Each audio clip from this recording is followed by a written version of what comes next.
here, the ET Edge Partners Future of NBFC conference. Yes, the appropriate title is Future of NBFC Unfolds.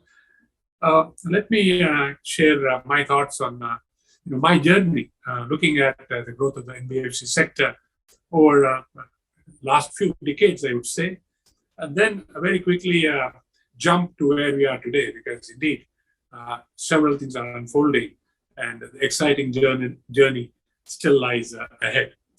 But before that, a quick look at the last 2 years. Minds got reset, and indeed the country is poised for growth. Along with the minds getting reset, I think technology got reset. Our ability to use technology got reset, and I find it a theme or a major theme in today's conference. Indeed, I am also going to touch upon it because something that technology is something that I love to play with, and I truly believe it will change the face of our country. Quickly looking at NBFCs over the years, the way I experienced it, from being players in providing, let us say, automotive financing, then I saw the birth of leasing and companies doing leasing, and then we needed housing, then scaling up into various types of asset financing and into a wide variety of activities. And as this they started growing into these various areas, you could see that they also were doing some interesting things. They went deeper and deeper and touched people. Initially, it was a small set of people, but as we went along, NBFCs, their reach increased and they started reaching a lot many more people. Very interestingly, when you talk of technology, that allows you to touch virtually everybody today, as I will talk in explain in a few moments from now. Historically, there was a challenge that NBFCs faced, which was funding.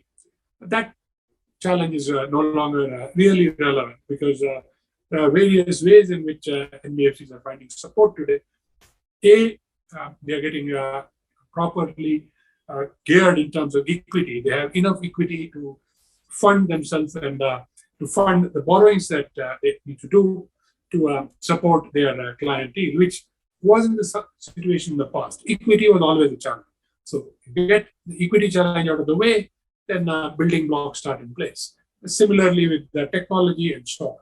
So indeed, the future is unfolding even as we talk as far as technology, as far as NBFC companies are concerned. I mentioned technology, and I think 3 out of the 4 sessions today are on technology. So I think it's appropriate to talk about this and how this would change the future of this industry. Technology historically was a barrier in India. Right up to, I think, the last 10 or 15 years, technology was still a barrier in India. We got technology with a lag. We got technology at maybe a 2x, 3x, 4x cost of what it was in the West. But somewhere in the last 15 years, 20 years, technology, instead of becoming a barrier, technology became a disruptor. I think the first signs of that you could probably see in some of the Indian banks embracing technology going by 15 years and operating at 1/10 the cost of global banks. Again, shying away from mainframes and using appropriate technology. The cycle is going through all over again, and we'll talk about that in a moment. And today, as I said, everyone looks at technology as a disruptor, and technology has become so, I would say, accessible that the question that everybody ought to ask, if not already asking, if they're not already asking it, is free mein kya milta hai in terms of technology? What do I get free in terms of what I can do? Now, with this free mein kya milta hai concept and the ability to install capacity at technology at a very low cost, you are basically opening things with what I call the thin edge of a wedge. Like you put a thin edge of a wedge and pry it open, things are being pried open. Now, areas that have been pried open, you can already see. And then, in this context of the financial services space, rather than just the NBFC space, you get an idea of things that are unfolding. So, take a look at what has happened in the payment space. Basically, the thin edge of a wedge, and then you open it up. It has common good. It is serving the entire population of India in terms of what they are doing in the payment space.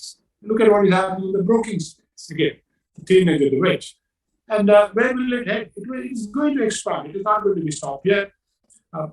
Broking space, will it go into the asset management space? Sure. Will it go into some areas of insurance? Yes. We are already hearing the phrase neobanks. Yes. So all these are important constituents of the financial services space, as are NBFCs. So I'm hearing of NBFCs which will set platforms which could actually do all the things that I mentioned. They could be payments, they could be broking, they could be asset management, it could be insurance or areas of insurance, and so on. But the what character and the what frame is something that the industry will need to discuss with the regulator. But the time is now. I think the future is opening up at a pace that you never had it so open in the past. So, and all of this has happened in the last 2 or 3 years.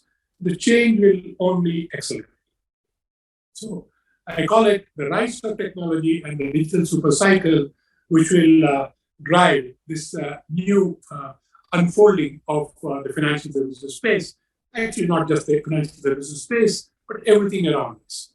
I want to touch on a few hallmarks of this unfolding that is taking around us, because it is critical to all players, including in the financial sector, people in the NBFC sector who can drive many of these activities that we're talking about. The hallmark of this disruption that we see, apart from low cost, is I call it maybe the 6Ds, or the disruption that is happening is demographic, it is democratic, it is dematerialized, it is digital, it is disruptive and demonetized. And these words are not used in their usual meaning.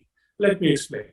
Demographic would mean it cuts across demographic assumptions. And today, age is no bar. It used to mean that we have a demographic advantage. The young are driving, the youth are driving the future. But today, with the ability to absorb technology, even the older people in the last 2 years have reset their mind and are using technology age no bar. So demographic now cuts across all ages. Democratic, look at the global phone and the connectivity growth and the data affordability. And what I call the rise of the lay user. Who is your customer, the customer of the new NBFC? Dematerialized. By dematerialized, I talk of the iPhone, and which can do maybe the job of 10 devices. By iPhone, any smartphone that matters.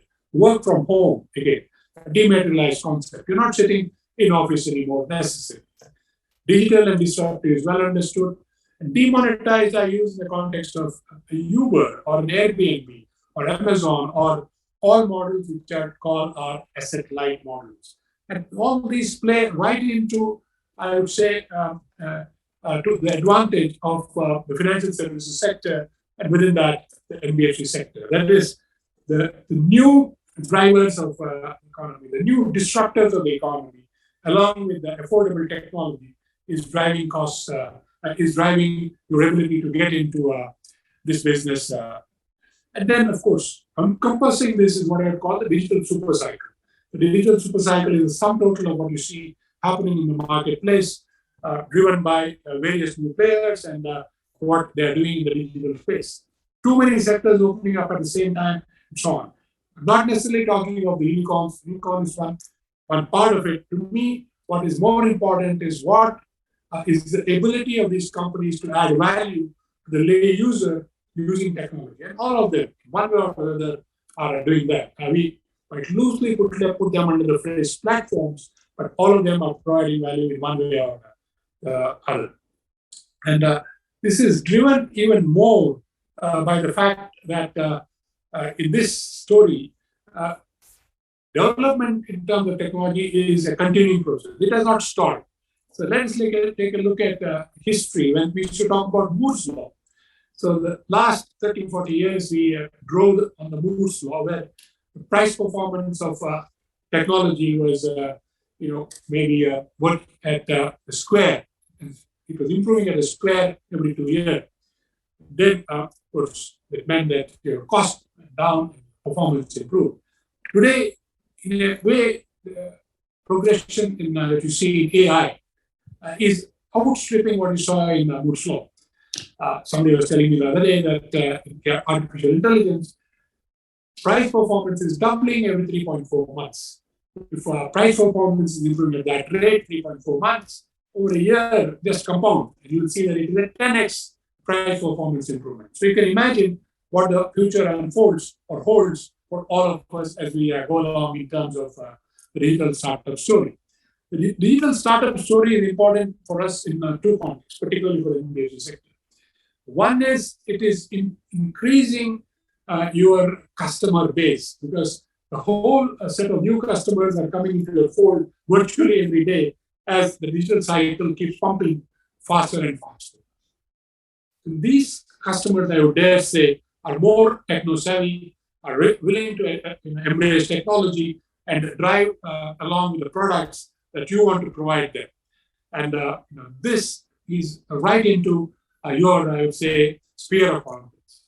Part of the reason it plays into your sphere of confidence is that in a way you're building from a base where there is not too much of legacy. But you look at some of older players in the system, particularly the established players in the financial sector, the wider financial sector, the banks et al., you have players who are what I would call come from a legacy background.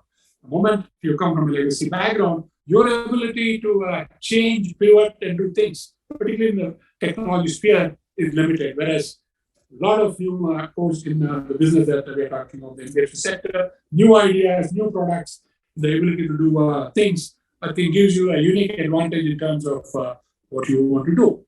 And clearly, what is happening is that this new digital drive will actually drive the new India in terms of what opportunity is there for us, and the growth that will happen is a consequence.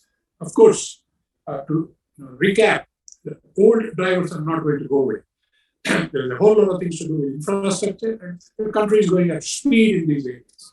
A whole lot of things to do with manufacturing, indeed, that is being driven at full scale. And there is a whole lot of things to do in agriculture value add, that is being driven at a great pace. So you have these drivers that we talked about going on at a very rapid pace, but you now have overlaid on that what I would call a new disruptor, a new driving, a new engine of growth, as it were, the digital driver. How important is the digital driver, and what does this do to your overall marketplace? The digital driver, if I look at other countries where have gone through the same growth cycle as we did, maybe 10 years later of us, the digital part of the economy is probably today 30 to 35%, some say even 40%. Let me assume it is between 30 and 35%. Where are we? We are actually just at maybe 5% in terms of overall economy. Will we grow? For sure we will grow. So as we grow, the digital part of our economy is going to gain more and more importance in addition to the 3 or 4 sectors that we talked about. If that happens, and I reasonably believe it will happen, we're talking of another 20-25% growth in addition to whatever growth we are talking of, 8-9% that we have been talking of, coming on top of that. So then talking of an economy which is ready to grow at virtually double digits. Now, I would think that unfolding NBFC sector needs to look at this India with the growth at 10%, with a whole lot of new drivers, a demographic advantage where you got youth indeed as the driver, and the older people who are now, due to the pandemic, have had a reset to the mind, but also digital consumers all coming into your fold and able to use the products that you have to offer. So I think you are at the start of what I would call a new era, a new epoch in terms of opportunity, and with one strong, I would say, strong breeze in your sail, as it were, which is the ability to today raise money by equity, which was not there earlier, technology aligned to you, and the technology platforms all aligned to you. So I'm sure you will go out and achieve things which for the past 40, 50 years, it was aspirational. I think today also in a way it's aspirational, but it is today drivable at speed. And I wish you well in this journey as you go and achieve your aspirations and your dream. And I will watch and I will cheer you as you succeed. Thank you again for inviting me, and I'm sure you will have great sessions going into today. Thank you again.